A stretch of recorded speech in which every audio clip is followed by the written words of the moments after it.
Bonjour, je continue la suite de ces questions-réponses sur l'histoire du Brexit. Là encore, nous allons être sur l'histoire très récente, donc l'année 2019. Et pour aborder les événements parlementaires qui ont eu lieu à la Chambre des communes britanniques à Westminster ces derniers mois, je vais d'abord commencer par vous expliquer quels sont les principaux partis qui y siègent et quelles sont leurs positions par rapport au Brexit et à l'accord signé par Theresa May avec l'Union européenne en fin d'année dernière.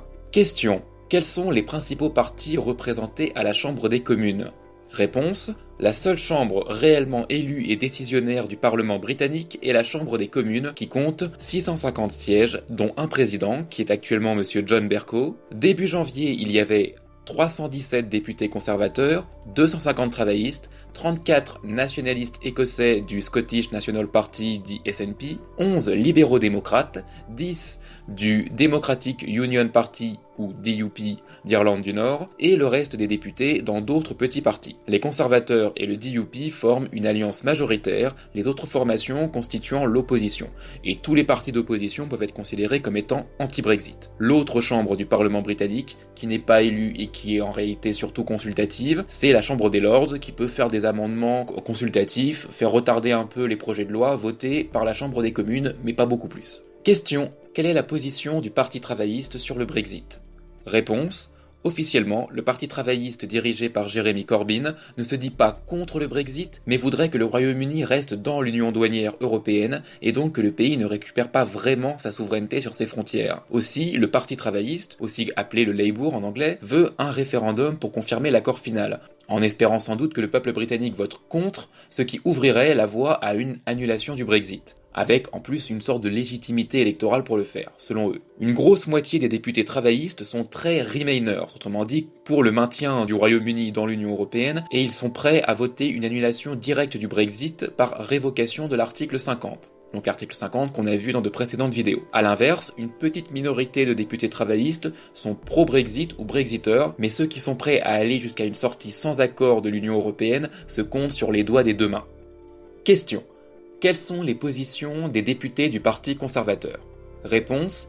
Parmi les 317 députés conservateurs qui siégeaient au début de l'année 2019, une majorité était contre le Brexit avant le référendum de juin 2016. Mais ils se sont ralliés à la volonté des électeurs ensuite et sont donc favorables, même si modérément pour la plupart, au Brexit. Il y a aussi 15 à 30 députés anti-Brexit ou Remainers, qui eux seraient quasiment prêts à faire annuler l'article 50 s'ils le pouvaient. Face à eux, il y a un bloc d'au moins 75 députés radicalement favorables au Brexit, qui sont réunis dans un groupe qui s'appelle le European Research Group, ou ERG, et en cela, cette minorité radicale est en phase avec l'électorat du Parti conservateur qui, lui, est resté très solidement pro-Brexit, et même chez les électeurs du Parti conservateur, majoritairement favorable à une sortie sans accord, faute de mieux. Question.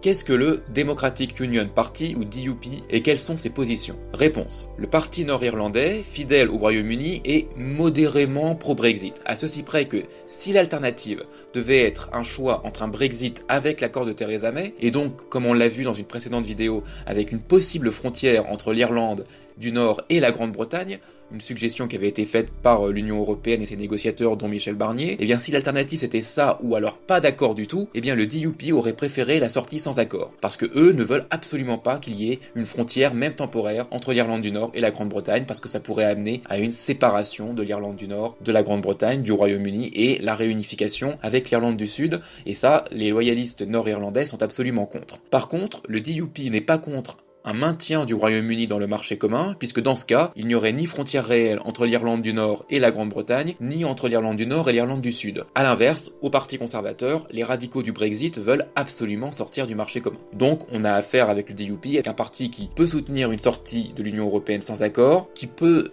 soutenir une sortie de l'Union européenne nominalement mais en restant dans le marché commun, mais qui sont plutôt pro-Brexit quand même. Ceci clôt cette vidéo. Je vous remercie de l'avoir écoutée, et je vous invite à suivre les prochaines vidéos tout en vous abonnant à la chaîne et en cliquant sur la cloche pour pouvoir recevoir les notifications. Je vous dis à bientôt.